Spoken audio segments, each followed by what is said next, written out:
अस्सलाम वालेकुम दोस्तों। भारतीय क्रिकेट बोर्ड ने उन क्रिकेटर्स की लिस्ट जारी कर दी है जिन्हें सेंट्रल कॉन्ट्रैक्ट मिलेगा, यानी मंथली सैलरी जिन्हें मिला करेगी। और इनका जो सर्कल है वो अक्टूबर 2024 से लेकर सितंबर 2025 तक होता है। और सबसे खास पॉइंट, 3 नई क्रिकेटर्स को सेंट्रल कॉन्ट्रैक्ट में शामिल किया गया है, 4 कैटेगरीज रखी गई हैं और 2 क्रिकेटर्स जिनको पिछली दफा निकाल दिया गया था, श्रेयस अय्यर और ईशान किशन, इन दोनों को अब दोबारा शामिल कर लिया। और ईशान किशन की हम बात करें तो आईपीएल के अंदर सेंचुरी स्कोर भी उन्होंने की है, वो भी ज़बरदस्त बैकअप विकेट कीपर के तौर पर हैं। वैसे दुनिया की किसी भी टीम के अंदर वो एक परमानेंट कीपर के तौर पर खेल सकते हैं, बट वहाँ पर केएल राहुल हैं, वहाँ पर पंत हैं, तो जोरैल हैं। खैर जोरैल ईशान किशन से थोड़ा निचले लेवल आते हैं, वैसे भी वो टेस्ट शायद खेलते हैं। तो 4 कैटेगरीज हैं A+ कैटेगरी के अंदर, यानी वो क्रिकेटर जो सबसे नुमाया है। उनके अमूमन पाकिस्तान की पॉलिसी तो यही होती है कि जो तीनों फॉर्मेट खेलते हैं, मगर इनके यहाँ वो क्रिकेटर शामिल हैं जो जिनका कद बड़ा है और जो स्टार हैं। पाकिस्तान में ये होता है जिसको A+ कैटेगरी दी जाती है, वो क्रिकेटर्स होते हैं जो तीनों यानी टेस्ट, वनडे, T20 तीनों में खेले। इनमें वो क्रिकेटर शामिल हैं, 4 हैं, इनमें से 3 ऐसे हैं जो T20 से रिटायर हो चुके हैं, मगर रिस्पेक्ट के तौर पर उनको दिया गया है A+ कैटेगरी। उसमें Rohit Sharma of course winning captain हैं T20 वर्ल्ड कप के भी, अगरचे अब रिटायर्ड हैं, और चैंपियंस ट्रॉफी के भी। Virat Kohli of course number 3 पे, जसप्रीत बुमराह और रविंद्र जडेजा A+ कैटेगरी में है। ये मेरे लिए हैरानकुन है क्योंकि हम बड़े उनके सीनियर वैसे ऑलराउंडर हैं, तो ठीक है, बट मुझे लगता है कि केएल राहुल भी बनते थे शायद, या शामी, मतलब इन दोनों में से कोई एक ऊपर आना चाहिए था। खैर A+ कैटेगरी में ये 4 हैं। और एक चीज़ मैं आपको बताऊं, बहुत से लोगों को गुमान है कि भारतीय क्रिकेट बोर्ड जो है वो दुनिया का अमीर तरीन बोर्ड है, इसलिए तमाम खिलाड़ियों को जो सैलरीज मिलती है ओवरऑल वर्ल्ड क्रिकेट में सबसे ज़्यादा भारत को मिलती है। तो ये बात बिल्कुल गलत है। ऑस्ट्रेलिया और इंग्लैंड के क्रिकेटर्स को ज़्यादा सैलरी मिलती है, बट इनको अपने पैसे में ज़्यादा मिलती है और बाकी और बड़े इंसेंटिव हैं जो इनको मिल जाते हैं।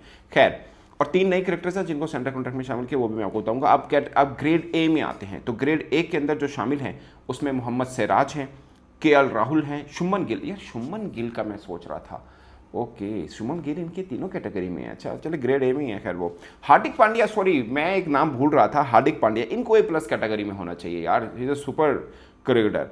ये दावेदार बनते हैं A+ कैटेगरी में जडेजा की जगह पे, मेरा ये मानना है। इनको क्यों नहीं हुआ I don't know. Mohammed Shami है और ऋषभ पंत है, क्या मतलब अर्शदीप सिंह नहीं है? यार अर्शदीप सिंह एक कैटेगरी में नहीं है, यानी टॉप की 2 कैटेगरी में अर्शदीप सिंह नहीं है, ये गलत है यार। He is a good bowler, T20 में सबसे ज़्यादा विकेट्स हैं उस बंदे की यार। ग्रेड ए दोबारा पढ़ता हूँ जी, मोहम्मद सिराज हैं, केएल राहुल हैं, शुभमन गिल हैं, हार्दिक पांड्या है, मोहम्मद शामी है और ऋषभ पंत। ये 10 क्रिकेटर टोटल हो गए जो A+ में हैं। A+ में 4 हैं और 6 क्रिकेटर शामिल हैं A में। इसके अंदर मतलब पांड्या को मेरा ख्याल है A+ में होना चाहिए और यहाँ पे अर्शदीप होना चाहिए था। खैर, अगेन कप्तान जो इनके T20 का कप्तान है सूर्य कुमार यादव, वो ग्रेड B में है। ना करे यार, अमेजिंग, जब कप्तान ग्रेड B में है तो अर्शदीप तक कितने बारी आ जानी सी। कुलदीप यादव B में है। अक्षर पटेल, जायसवाल, श्रेयस अय्यर को B में रखा है यार। चलो इनकी बांट है, बट मुझे लगता है सूर्य कुमार यादव A में होना चाहिए था, कप्तान है उनका। मतलब हमारे यहाँ तो सिंपल है, जो कप्तान है वो होता है उसमें।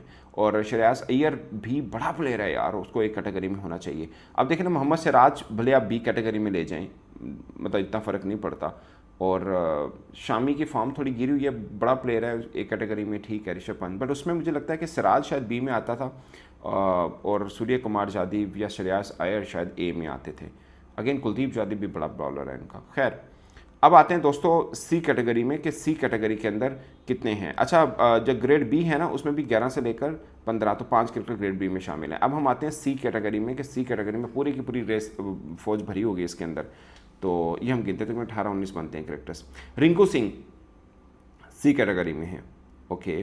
तिलक वर्मा ये भी C कैटेगरी। ऋतुराज गायकवाड़ ठीक है। शिवम दुबे बड़ा बुरा खेल रहा है यार वैसे, I don't know. Ravi Bishnoi ये भी ठीक है। Washington Sundar, Mukesh Kumar, Sanju Samson, Arshdeep Singh C category last category में है यार, ना यार। Krishna is a good bowler. Rajat Patidar ठीक है। ध्रुव जोरेल ठीक है। सरफराज खान यार ये बड़ा अच्छा प्लेयर है, बट सिर्फ टेस्ट तक है और टेस्ट भी रेगुलर नहीं खेला। नीतीश कुमार रेड्डी को शामिल किया जी फर्स्ट टाइम इन्होंने, वो भी इसके अंदर हैं। ईशान किशन, अच्छा ये इसको C कैटेगरी में फेंका है। अभिषेक शर्मा को भी फर्स्ट टाइम शामिल किया। ही इज़ ए के गुड ओपनर, वेरी गुड बल्लेबाज। आकाशदीप ये भी सी कैटेगरी में है। वरुण चक्रवर्ती, यार इसने इतना ज़बरदस्त खेला था champions trophy, T20 one day 2 format खेल रहा है, सी कैटेगरी में है। और हर्षित राणा भी आई गेस शायद फर्स्ट टाइम आया होगा। तो ये वो क्रिकेटर हैं जो सेंट्रल कॉन्ट्रैक्ट के अंदर है। 34 क्रिकेटर्स बनते हैं भारत के, और ऑलमोस्ट बड़े सभी आगे होंगे, शायद कोई मेन ड्रॉप हुआ, बट मेन चीज़ थी कि ये अभिषेक शर्मा, हर्षित राणा है आई गेस फर्स्ट टाइम आया, और Nitish Kumar Reddy is a wonderful cricketer, test खेलते हैं, बॉर्डर गावस्कर ट्रॉफी में बड़ा नाम कमाया। उसके बाद IPL के अंदर उस तरह का ना, जिसे बोलते हैं ना, वो लाइमलाइट मिली नहीं है, मतलब आया नहीं है, जाहिर है उसके अंदर कोई बड़ा धमाका करना पड़ेगा उसको। अब छोटी छोटी इनिंग अच्छी खेली है, मगर बड़ी इनिंग नहीं खेली, but he is a good batsman वैसे ऑलराउंडर कैटेगरी में। बट एशियन कंडीशन के अंदर एज ए बॉलर शायद वो बुरा तरह से नाकाम हो, बड़ा इंप्रूव करने की ज़रूरत है। बट बैट्समैन बहुत तगड़ा है, खासकर सेना कंट्री में तो तगड़ा ही खेला है, एक ऑस्ट्रेलिया में अच्छा खेला है ये।